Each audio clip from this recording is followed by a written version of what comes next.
back to watching Investors Guide in 18 now. Thanks for staying with us. Dhirendra Kumar is in our Delhi studio and it's time for our product review of the day. This week we're looking at the Tata Infrastructure Fund. Avan is here to give us an introduction. Avan. The Tata Infrastructure Fund was a pioneer of its category. Launched in December 2004 with a view to capitalize on the booming infrastructure sector, the fund has given an annualized return of 14% since its inception. The fund has a diversified portfolio with a distinct large-cap flavor.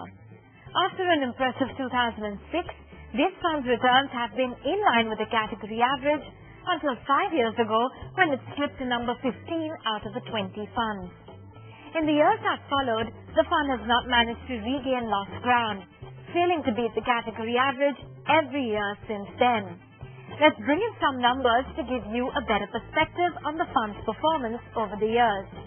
If you invested 1,000 rupees in this fund when it launched, you would have 2,677 rupees today.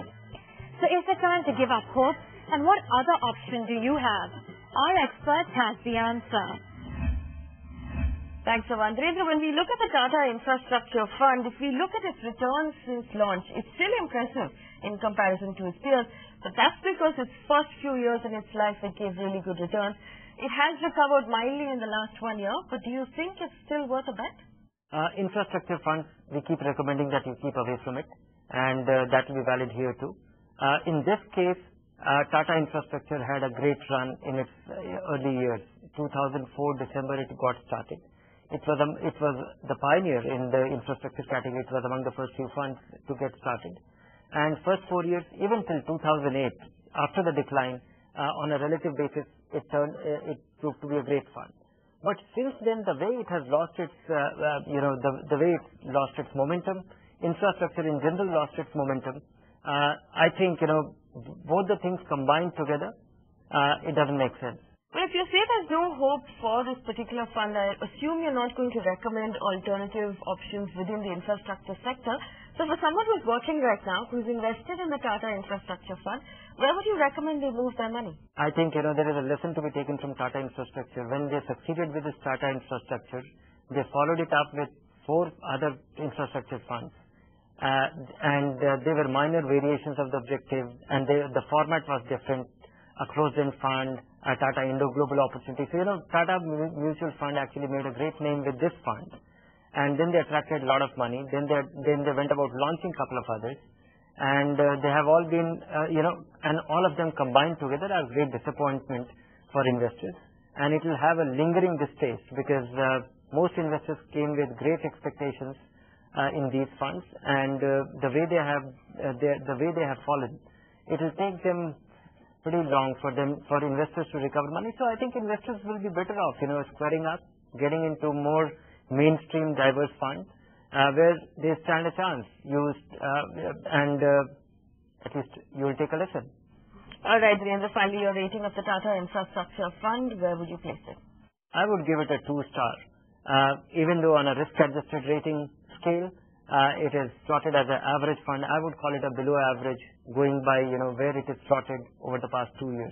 2 stars there for the Tata Infrastructure Fund. Below average is what Dhirendra called it. Remember, he said if you can right now, you should be pulling your money out of that fund. Let's move on now to our popular hold or sell segment. Every week, we take a look at the portfolio of one lucky viewer and tell him what he should be holding and selling. This week, Niranjan has written in. He wants to accumulate a retirement corpus of 1 crore rupees in 23 years. He also wants to put together a sum of 1.35 crore rupees for his children in the next 12 to 20 years. At an income of 45,000 rupees a month, are his investments on track? The first on his list, Dhirendra, is an impressive fund, HDFC Equity, 4,000 rupees every month. Continue investing? Yes. It's an excellent fund and he should continue investing. And given his time frame, even if he gets into a phase of market where for a year or two it's not doing well, stay on course. It seems like he's picked them carefully. Birla Sun Life Frontline Equity Plan A is the next on his list, 3,000 rupees. Continue investing. Again, a similar fund and a fairly methodical fund management. It has done consistently well despite a lot of change of people managing it.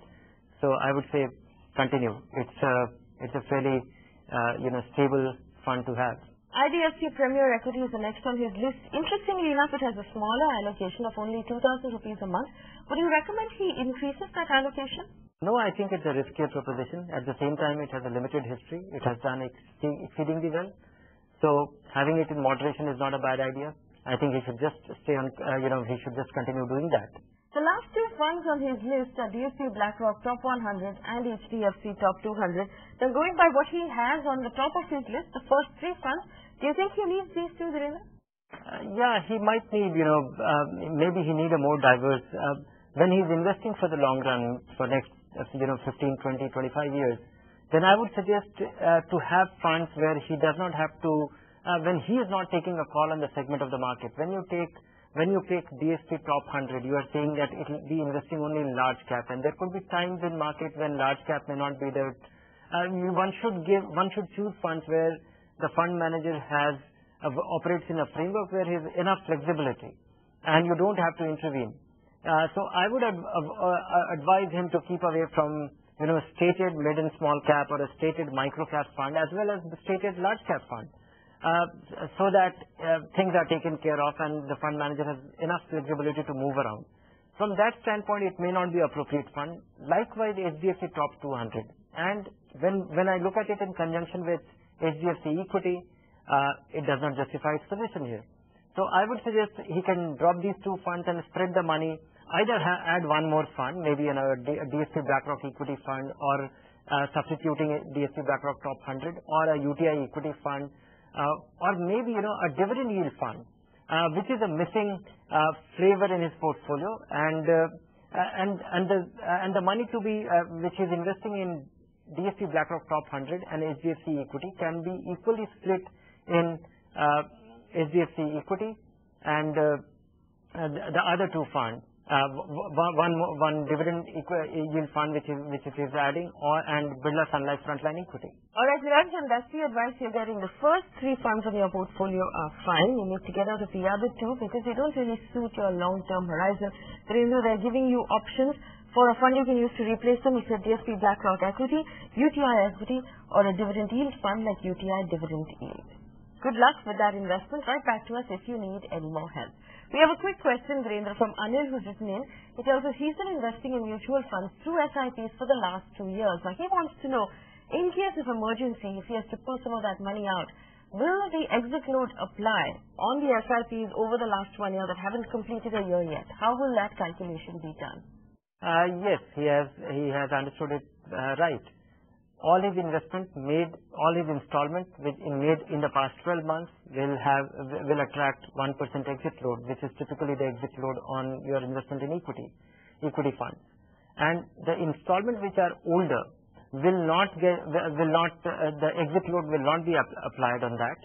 And if he is pulling partially, if he is taking part of his money which he has invested, the principle that will be followed is first in, first out, which means his oldest investment, oldest units allotted will be redeemed first, followed by the next one, followed by the next one.